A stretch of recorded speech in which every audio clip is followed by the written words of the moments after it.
रात के सोने अंधेरों में मेरी इन बहकी सी नींदों का चांद तू ही तो है रोशनी। तेरे पीछे मैं चलता हूँ शाम तू मैं सूरज सा ढलता हूँ जो कहे तू सब कुछ मैं करता हूँ। ना हो तुम जो ऐसा क्यों लगे। गुड मॉर्निंग सभी दोस्तों को रजनी का प्यार भरा नमस्कार। सुबह सुबह का वक्त है और मैं यहाँ पर दाल और चावल का जो पानी होता है ना उसको इकट्ठा कर रही हूँ। जब भी दाल और चावल वॉश करते हैं डेली बेसिस पर बनते ही हैं हम में से काफ़ी सारे फ्रेंड्स के घर पर, तो उस पानी को ना अगर आप अपने पौधों में दे देते हैं तो वो पौधों के लिए बहुत ही अच्छा लिक्विड फर्टिलाइज़र का काम करता है। और अभी तो गर्मियाँ भी स्टार्ट हो गई हैं, गर्मियों में तो पौधों में वैसे भी 2 टाइम भी पानी देते हैं तभी भी कम रहता है, तो इसलिए इस पानी को फेंकने की जगह डेली बेसिस पर भी आप दे सकते हैं। 1 या 2 दिन छोड़ करके भी अगर आप दे सकते हैं और 1 दिन छोड़ करके भी दे सकते हैं।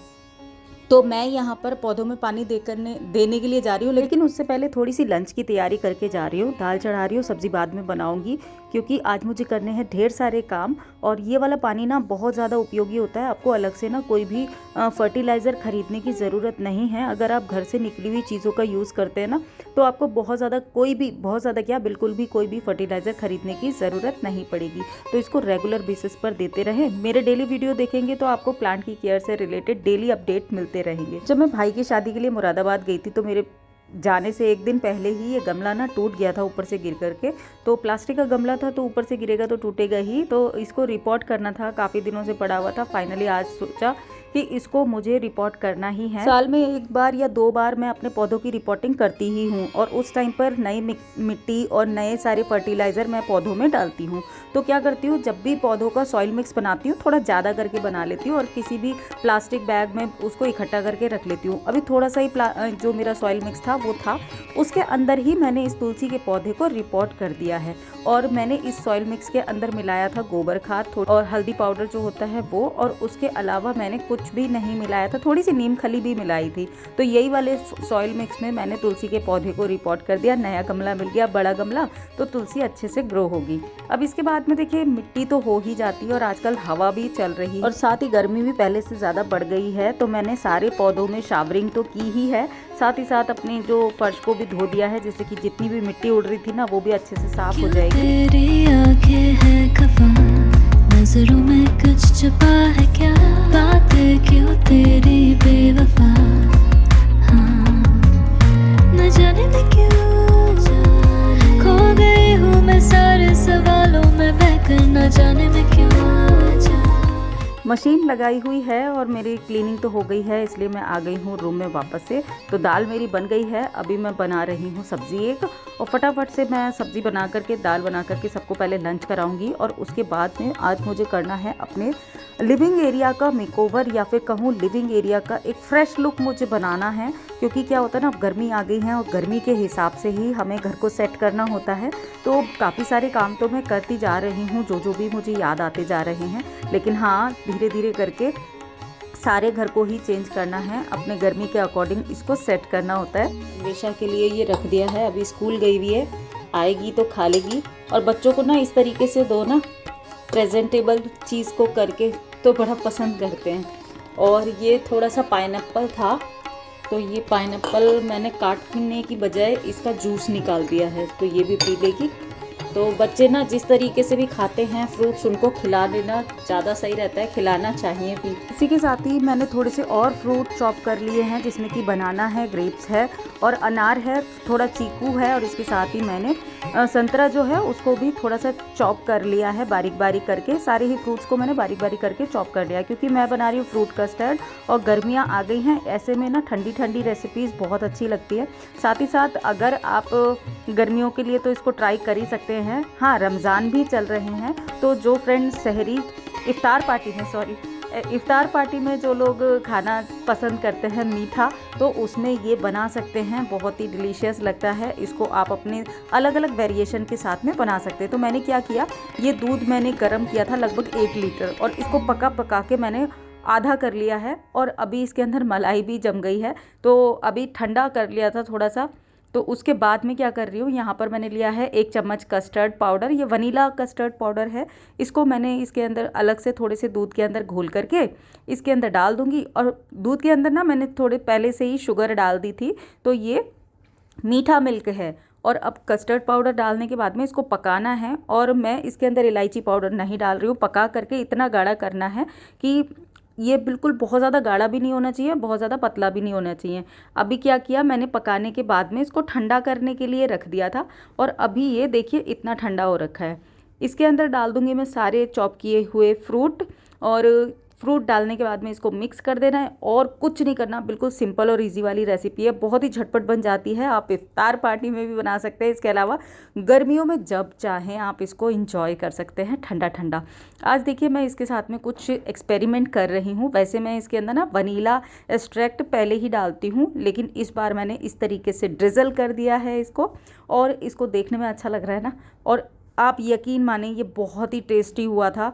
हमने इसको बस एज़ इट इज़ रख करके पहले 2-2.5 घंटे के लिए बिल्कुल ठंडा करने रखा था, और फिर उसके बाद में हमने सबने इसको एंजॉय किया। बहुत ही बढ़िया बना था, आप इसी तरीके से ट्राई करके देखें। और साथ ही साथ मैंने थोड़ा सा घी भी बनाया था। काफ़ी टाइम से ना मलाई रखी हुई थी, और मैं सोच रही थी कि घी बनाना है, और आज बटर निकालने के बाद में घी बनाया है। तो देखिए घी बिल्कुल क्लियर बना है, थोड़ा सा ही छेना निकला है, लेकिन घी काफ़ी अच्छा निकल गया है उसके अंदर। न जाने मैं क्यों खो गई हूँ मैं सारे सवालों में बहकर, न जाने मैं क्यों खो गई हूँ मैं सबके बातों में। मैं हस्बैंड के आने का वेट कर रही थी, तो लंच सबको करा दिया है, और लंच कराने के बाद में अभी मैं यहाँ के कर्टन निकाल रही हूँ, क्योंकि यहाँ पर मुझे कर्टन चेंज करने हैं, थोड़ी सी क्लीनिंग भी करनी है। और यहाँ पर ना कर्टन थोड़े हाइट पर हैं, तो मेरा हाथ तो ज़्यादा नहीं है, और ये हैवी भी बहुत है मेरे कर्टन, क्योंकि इसके अंदर लाइनिंग लगी हुई है। तो अकेले उतारना और फिर वापस से लगाना मेरे बस की बात तो है नहीं। तो इस करके मैं हस्बैंड का वेट कर रही थी, हस्बैंड आए, और इसमें ना 3 लोगों की हेल्प लगती ही लगती है। एक तो ये कर्टन काफ़ी हाइट पर हैं, दूसरे जब आप काफ़ी सारे कर्टन जिसके पीछे लाइनिंग भी लगी हो उनको एक साथ उठाते हैं, तो आप अकेले नहीं उठा सकते, उसमें 2-3 लोग चाहिए ही रहते हैं। हाँ, लाइनिंग से एक तो आपका थोड़ा धूप से भी बचाव होता है, दूसरी चीज़ ये भी होती है कि आपके कर्टन का जो फॉल होता है ना वो बहुत अच्छा आता है। तो मैंने कर्टन तो निकाल दिए हैं, दूसरे कर्टन भी लगा दिए हैं, लेकिन अभी डस्टिंग करनी बाकी थी। लेकिन मुझे कहीं बाहर जाना पड़ा, और उसके बाद में मैं काफ़ी लेट हो गई थी। आने में मुझे लगभग 2.5-3 घंटे लग गए थे। तो आते ही साथ में मैंने सबसे पहले अपना सोफ़ा क्लीन किया, क्योंकि अभी मेरी क्लीनिंग बाकी थी, और सारे खिड़की दरवाजे जो थे उनको मैंने डस्टिंग कर दी है अच्छे से। सोफ़ा क्लीन कर रही हूँ, और सोफ़ा क्लीन करने के बाद में यहाँ पर जितनी भी चीज़ें हैं, एसेसरीज़ हैं, यहाँ पर चेंज करनी है, क्योंकि किसी भी जगह का फ्रेश लुक तभी लगता है जब आप लिनन या फिर बहुत सारी चीज़ें चेंज करते हो। भले ही एक जगह से लगा करके दूसरी जगह पर आप लगा दो, लेकिन जब तक पूरी तरीके से चीज़ें चेंज नहीं होती ना, तब तक फ्रेश लुक लग के निकल करके नहीं आता है। तो हाँ, वो सब मैंने कर दिया, उसमें काफ़ी टाइम लगा है। तो यहाँ पर थोड़ा सा डेकोर पीस भी मैंने चेंज कर दिए हैं। आई होप आपको पसंद आएंगे, मुझे तो बहुत अच्छा लग रहा है। तू जिधर भी जाए साहिबा, हाँ मिलूं वहाँ मैं तुझे, बिन तेरे मैं हूँ बेजुबान, आके तू ही सुन ले अब मुझे। आईने जो दिखा ना सके मेरी आँखों में, तुम देखना, तू ही रहमत, तू ही दुआ, हाँ करूँ मैं तो सजदा तेरा, करूँ मैं तेरा सजदा, करूँ मैं तेरा सजदा, करूँ मैं तेरा सजदा सजदा। पूरे रूम को एक फ्रेश लुक देने के बाद में मैंने पूजा की शाम की, और उसके बाद में जो कस्टर्ड बनाया था ना वो सबको खिलाया, सबको बहुत पसंद आया, और मैंने भी इसको खूब दिल भर करके एंजॉय किया। और रूम का लुक ना काफ़ी रिफ़्रेश सा लग रहा है। क्योंकि इतनी मेहनत करने के बाद में एक ट्रीट देना खुद को तो बनता ही है। और आज ये सारे कर्टन भी मैंने आज ही वॉश किए थे, क्योंकि कुछ कपड़े तो मैं लगा गई थी और कुछ कर्टन मैंने आकर के वॉश किए हैं। तो ये सारे कर्टन तो नहीं है, हाँ अभी एक राउंड के मेरे जो हैं वो अभी सुखाने के लिए दिए हुए हैं। फ़िलहाल जितने भी मैंने कपड़े और कर्टन वगैरह वॉश किए थे उनको अभी मैं यहाँ पर फोल्ड करके रख रही हूँ। उसके बाद में मुझे डिनर भी तैयार करना है। तो इस तरीके से आज मैंने बहुत ढेर सारे ऐसे काम किए जो कि मैं कई दिनों से टाल रही थी।